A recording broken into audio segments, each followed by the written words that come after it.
tal? Nos encontramos en este espacio virtual cuando las piedras hablan, donde hemos tratado de enfocar las charlas hacia la arquitectura y su relación directa que ha tenido con el ser humano a lo largo de toda la historia. Aunque la arquitectura se ha caracterizado por ser la compañera ideal de la humanidad, en ocasiones se han cometido una serie de errores, o digamos que las consecuencias de la arquitectura han recaído en paradojas. Por ejemplo, lo que en un principio fue la idea de crear refugios para los seres humanos, ahora se ha convertido en su peor compañía. ¿Por qué? Porque ahora están tan protegidos que generalmente no pueden salir. Y hay ciudades y hay gobiernos que han levantado muros para evitar la comunicación entre los seres humanos.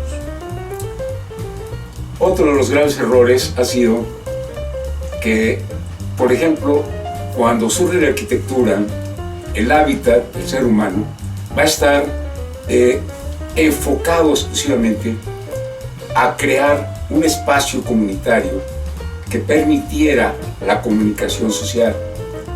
Este espacio se va a dar alrededor de lo que era la hoguera. Entonces la gente estaba alrededor de la fogata y de ahí empezaba eso que ya ahora llamamos calor humano. Esta relación con la hoguera dio lugar a que la casa habitación se le considerara el hogar. Entonces, a partir de la hoguera, todos los elementos eran circulares u ovalados alrededor de este elemento. Después, para poder racionalizar más la vivienda colectiva, se empezaron a usar espacios rectos. La línea recta, como ustedes considerarán, es un invento humano, no existe en la naturaleza. Entonces, el ser humano, para sentar las bases de su dominio, crea la línea recta. Y en ese momento todos sus habitáculos, todos sus espacios habitables se van a regir precisamente principalmente por los ángulos rectos. Estos ángulos rectos van a crear áreas que no son habitables, que son desperdiciadas en cualquier espacio arquitectónico. Las esquinas no se pueden usar. Entonces, aquí van a empezar esas áreas tributarias que no funcionan, que no sirven, pero a la fecha las tenemos y seguimos conservando los mismos patrones de diseño, aunque la línea, la corriente que se llamó deconstructivismo, trató de romper con el ángulo recto y con las líneas rectas, siguieron conservando los ángulos agudos. Y de esa manera volvieron esos espacios mucho menos utilizables o útiles.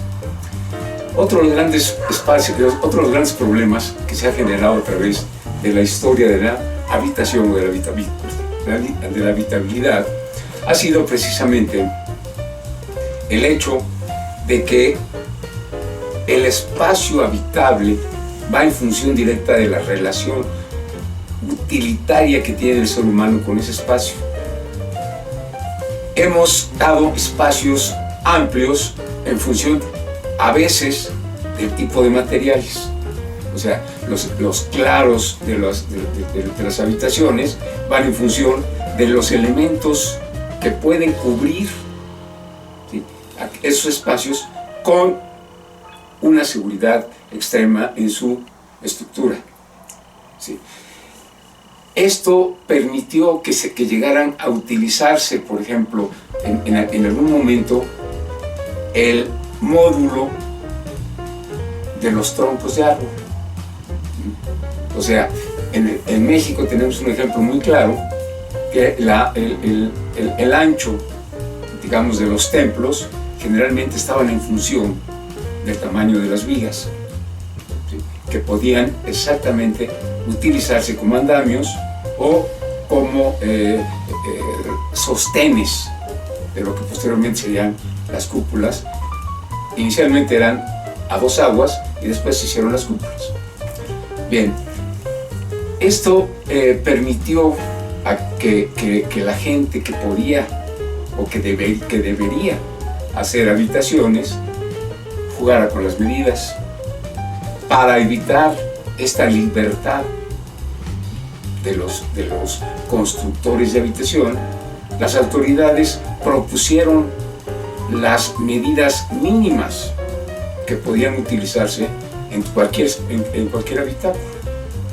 Pero en ese momento los constructores y la plusvalía y todo el manejo económico de la vivienda dejó estas medidas como máximas.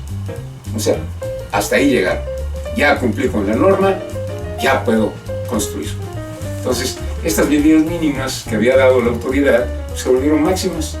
Y ahora tenemos exactamente las medidas máximas que dicen los reglamentos de construcción. Además, aparte de eso, los constructores, las autoridades, no consideran la composición familiar de las personas o de las familias, valga la redundancia. ¿Por qué? Porque si generalmente las familias están constituidas por 4 o 5 miembros, el padre, la madre, un hijo, una hija, 2 hijos, 2 hijas, ¿por qué carambas entonces lo que comercializamos son viviendas de 2 recámaras? En una recámara los padres, en otra recámara el hijo de cualquiera de los 2 sexos, y el otro va a tener que utilizar un espacio habilitado para poder descansar. O sea, es otro de los graves errores que hemos permitido en la arquitectura. Pero uno de los que más preocupan es que cuando aparece Su Majestad el automóvil, cambia completamente esta importancia que se le da a la habitación. Posiblemente siendo el automóvil un elemento de estatus, un elemento que a las familias les cuesta un sacrificio económico bastante fuerte, lo ponemos en el punto más importante de las construcciones, el acceso. Siempre, en la mayoría de las habitaciones, el auto ocupa el espacio primordial de la casa, el acceso. Está en primer plano siempre. ¿Sí? Ante todo, se le dan muchas consideraciones. Y entonces, con estas consideraciones que la familia misma le ha dado a su automóvil, las autoridades han obligado a que se hagan garajes, cocheras, estacionamientos. ¿Sí? Pero se les ha olvidado que esos estacionamientos también son ocupados por personas. ¿Sí? Y la mayoría de los espacios de estacionamiento no tienen vías de comunicación peatonal. Siempre están en lugares o en los accesos con letreros gigantescos, por ejemplo, centros comerciales, que dicen prohibido el paso a peatones. No hay acceso de peatones. La mayoría de los centros comerciales tienen paso de vehículos. Y el primer plano es vehículos. Y los seres humanos, los peatones, que somos los que caminamos y somos los que utilizamos realmente los espacios, tenemos que andar entre coches, con todos los peligros que esto supone. ¿Por qué? Porque cuando nos bajamos del coche, somos peatones y tenemos que caminar entre coches, y principalmente en México tenemos el grave problema de estacionarnos de frente, teniendo la problemática de que la gente pasa por detrás del auto, con los peligros subsecuentes. Y hay ocasiones en las que todavía peor, bajamos del estacionamiento y tenemos que cruzar calles de doble sentido, sin ninguna señal y sin ningún espacio de protección. para poder acceder a los centros comerciales o a los edificios públicos. Este problema del automóvil también nos ha generado problemas vecinales. Los hospitales públicos se piensa que están enfocados a la atención de un público que pertenece a clases medias bajas y que no tienen vehículos, por lo tanto no tienen estacionamiento.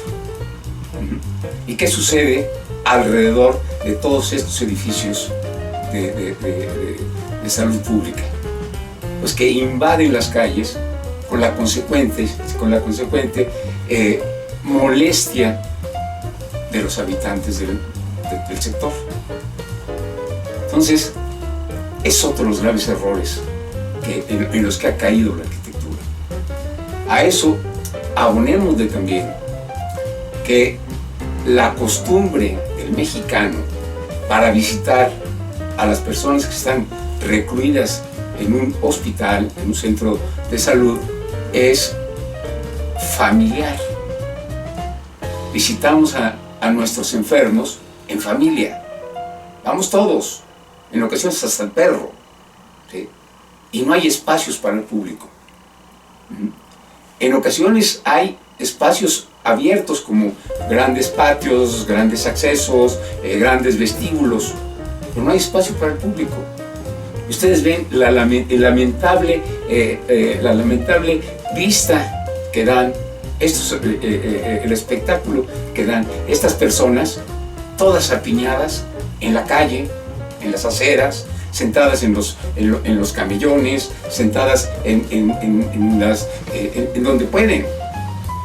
¿Por qué? Porque no hay espacio para ellos. O sea, lamentablemente, son graves errores normativos. ¿Por qué? Porque ya por norma no existe la idea de crear estos espacios. A pesar de que el problema día con día se acrecienta, no se ha podido resolver este problema. Otro de los graves errores que tenemos también en este sentido es precisamente el uso de la calle. En la calle se supone que tenemos que transitar peatones, vehículos, bicicletas, motocicletas, etcétera, todo tipo de elementos de movimiento que nos permitan comunicarnos. Hay colonias, zonas que por su importancia, tanto laboral como por consecuencia pública, las calles, las aceras que son peatonales, son invadidas por vehículos. Las personas no pueden transitar por ellas, tienen que bajar al arroyo. Entonces, esta relación de persona-peatón con persona-vehículo ha causado muchos accidentes, una gran cantidad de accidentes. Pero además no nada más eso, sino problemas de confrontación entre vecinos y usuarios. Demos una vuelta por Polanco, por la Colonia del Valle, por muchas colonias en las que las aceras, las banquetas, están invadidas por vehículos. Pero no nada más por vehículos, sino que también se ha permitido que se instalen puestos semifijos para ofrecer, y permítanme hacer una aclaración aquí, señores, tengan cuidado, el verbo se llama ofrecer, no ofrendar ni ofertar, ¿sí? Entonces, estos puestos semifijos que dan servicio de comidas, de revistas, de cualquier tipo de comercio, obstruyen la calle, ¿sí? Sin contar a todo tipo de ambulantes que no permiten el uso de la calle. Pero bueno, a eso aunémosle los parabuses. Los nuevos parabuses, muy bien, están perfectamente instalados, bla, bla, bla, pero reducen el flujo peatonal de las aceras. ¿Y qué sucede con las escaleras que cruzan las vías principales? En ocasiones ocupan toda la acera y las personas tienen que pasar por abajo con el subsecuente peligro de que sean atropelladas, ¿sí? Y son graves errores que son normativos, porque ya por norma se hacen así, se han vuelto reglamentarios. Señores, pues muchísimas gracias, agradezco su atención y les recuerdo, suscríbanse a la página, suscríbanse al canal, ¿sí? Manden sus comentarios y estaremos contestándolos con mucho gusto. Buenas tardes.